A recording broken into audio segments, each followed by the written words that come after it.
Assalamualaikum warahmatullahi wabarakatuh. Gimana teman-teman kabarnya? Sehat selalu ya untuk kita semua. Semoga kita diberi kemudahan dan kelancaran untuk melunasi hutang-hutang kita. Oke, di sini kita ngobrol santai aja ya. Gue mau nanya nih sama lo, jujur ya, buat lo yang lagi kesulitan sama bayar pinjol, apa sih susahnya buat berhenti bayar pinjol? Gue yakin ya, lo udah berjuang mati-matian, ngumpulin dana talangan, cari pinjaman sana sini, bahkan sampai ngabisin tabungan deh. Tapi sekarang semuanya udah habis. Lu udah di titik dimana lu emang bener-bener gak sanggup bayar. Jadi ngapain lagi masih mikirin hal-hal yang bikin lu takut, seperti ada DC atau ancaman DC yang datang ke rumah. Mungkin lu ngerasa DC itu menyeramkan, entah lewat telepon, WhatsApp, atau email. Padahal ngadepin mereka itu simpel banget. Lu cukup ganti nomor telepon lu, hapus WhatsApp lu, dan ganti email lu. Beres. Mereka itu gak akan ngehubungin lu lagi. Terus gimana kalau DC-nya datang ke rumah? Nggak usah khawatir. Jangan percaya sama ancaman mereka lewat telepon atau chat. Mereka itu nggak akan berani bertindak macam-macam. Kalaupun mereka datang, sampaikan saja apa adanya, sesuai fakta yang lu alami. Bilang lu nggak punya uang dan lu nggak sanggup untuk bayar. Nah, musuh terbesar lu itu bukan DC, tapi diri lu sendiri. Lu yang sibuk ngebangun drama itu di kepala lu sendiri, ngebayangin DC datang ke rumah, aset disita, atau diusir dari rumah. Semua itu cuma ketakutan yang lu ciptain sendiri. Makanya yang paling penting itu bukan nyari cara ngadepin DC, tapi nyari cara ngadepin diri lu sendiri yang selalu ketakutan dan gak bisa diajak kompromi. Coba deh lu pikirin, selama ini siapa yang ngerasa ketakutan? Lu sendiri kan? Dan ketakutan itu muncul karena ancaman-ancaman dari telepon atau WhatsApp. Nah, sekarang lu udah putus nih kontak sama mereka. Terus kenapa lu masih takut? Nah, jangan biarin ketakutan dari masa lalu menguasai diri lu. Sebenarnya semua yang lu bayangin itu cuma drama. Drama yang lu ciptain sendiri, dan sayangnya dramanya selalu drama yang jelek. Kenapa nggak lu coba lu balik? Kenapa lu nggak coba lu pikirin gimana kalau semua ketakutan itu nggak terjadi? Lu harusnya berpikir dua sisi, bukan cuma satu sisi buruknya aja. Ya, lu boleh kok mikirin skenario terburuk, tapi lu juga harus mikirin skenario terbaiknya. Nah, dengan begitu, lu nggak cuma membunuh semangat lu, tapi lu juga melahirkan semangat baru. Ingat ya, hidup ini udah penuh liku-liku, udah pusing. Terjebak di pinjol bukan akhir dari segalanya. Justru ini bisa jadi awal yang bagus buat lu jadi pribadi yang lebih baik. Nama lu udah masuk slik OJK. Itu artinya, ke depannya lu nggak perlu berutang lagi. Dan ini awal yang baik kan? Nah, tapi ketakutan yang terus-terusan muncul di hati lu yang harus dibasmi. Kalau dibiarin, lu cuma akan makin rugi. Setiap hari lu makin sibuk mikirin bagaimana kalau, seandainya, dan apabila. Lu nggak pernah mikirin bagaimana kalau semua ini nggak terjadi. Lu malah diem aja di rumah, nggak mau keluar dan nggak mau nyari kerjaan baru. Ini namanya lu sendiri yang memutuskan rezeki lu. Nah, fakta di lapangan, gagal bayar itu nggak seburuk yang lu bayangin. Resiko terburuk cuma satu, nama lu masuk slik OJK atau catatan hitam di slik.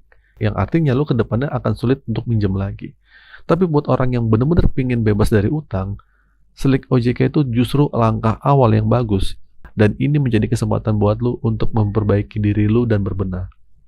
Jadi kalau memang lu nggak punya uang, ya udah berhenti bayar aja. Gak usah mikirin penjara, perdata, data disebar, atau hal-hal yang nggak penting. Daripada hidup lu makin sulit, mending lu ikhlasin dan jalanin. Apapun pinjolnya, semua aman kok. Tinggal berhenti bayar aja, ya. Nah, jangan sampai lu terjebak lagi sama yang namanya gali lubang tutup lubang.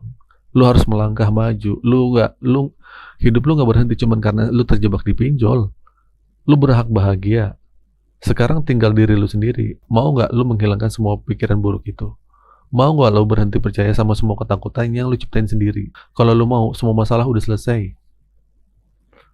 Oh ya, satu lagi, banyak banget yang jasa-jasa media sosial menawarkan hapus jejak lah, hapus data, hapus piutang, hapus link. Jujur, jangan pernah percaya sama jasa-jasa kayak gitu. Apalagi jasa galbay lah, itu nggak usah. Itu semua penipuan. Nggak ada yang bisa hapus link ataupun hapus piutang lu secara instan. Ataupun jasa galbay yang dimana hutang lu dibayar dengan pinjol lagi, itu nggak usah. Coba deh lu pikir pakai logika. Buat bayar pinjol aja lu udah nggak mampu. Masa lu mau ngeluarin uang buat jasa-jasa yang nggak jelas? Mereka itu cuma memanfaatkan kepentingan lu untuk cari cuan. Makanya dari itu, jangan mudah percaya sama janji-janji manis yang bikin lu makin terpuruk.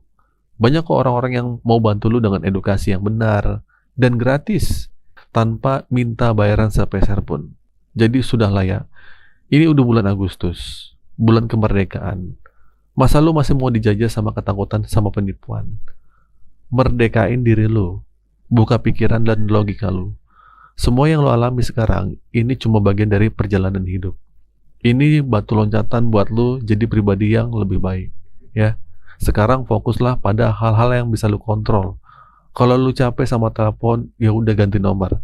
Kalau lo capek sama WhatsApp, hapus aja. Capek sama email, ganti email aja. Ini bukan berarti lo hilang atau kabur, bukan. Tapi ini cara lo menyelamatkan mental dan pikiran lo dari gangguan-gangguan DC itu. Biar lo bisa fokus dan ngumpulin uang dan nyari jalan keluar yang bener. Nah, kesimpulannya dari obrolan ini, intinya gini teman-teman ya. Ketika kita berada di titik terendah karena pinjaman online alias pinjol, musuh terbesar kita itu sebenarnya bukan DC, tapi pikiran kita sendiri. Kekhawatiran yang berlebihan, skenario terburuk, dan drama-drama yang kita buat di kepala, itu justru yang paling merugikan. Ya, nah, langkah pertama yang paling penting adalah memutus komunikasi dengan para DC. Ganti nomor, hapus WhatsApp, ganti email. Ini bukan untuk menghilangkan utang, melainkan melindungi mental kita agar tidak terus-menerus ketakutan dan tertekan. Nah, setelah mental kita tenang, kita bisa fokus pada masalah yang sebenarnya. Gagal bayar pinjol itu punya risiko emang, tapi risikonya tidak seburuk yang sering kita dengar. Nah, satu-satunya risiko yang nyata adalah kita masuk ke slik OJK yang membuat kita tuh sulit mendapatkan pinjaman di masa depannya. Tapi bagi mereka yang ingin benar-benar lepas dari jeratan utang, slik ini justru bisa menjadi langkah awal yang baik untuk memperbaiki diri dan hidup tanpa utang. Nah, penting juga untuk tidak mudah percaya sama tawaran jasa-jasa joki atau jasa-jasa untuk menjanjikan utang lunas. Itu janganlah. Penghapusan data atau penghapusan slik nggak usah. Semua itu adalah penipuan yang memanfaatkan kepanikan kita, kepanikan lu. Logikanya, jika ada orang yang bisa menghapus data pinjol, dia tidak akan menawarkan dengan biaya murah. Dia akan memanfaatkan untuk dirinya sendiri, ya nggak? Jangan sampai kita tertipu dua kali. Oke, teman-teman, hidup ini terus berjalan. Terjebak pinjol bukan akhir dari segalanya, melainkan bagian dari perjalanan hidup yang membuat kita lebih dewasa dan kuat. Jangan biarkan ketakutan membuat kita diam di rumah dan memutus rezeki. Sebaliknya, gunakan momentum ini untuk bangkit dan mencari pekerjaan baru dan juga menata hidup kembali. Ya, jangan pernah lupa kita berhak bahagia dan hidup layak dan hidup yang layak diperjuangkan. Oke, itu saja teman-teman video kali ini. Semoga video ini bermanfaat. Akhir kata dari saya, assalamualaikum warahmatullahi wabarakatuh.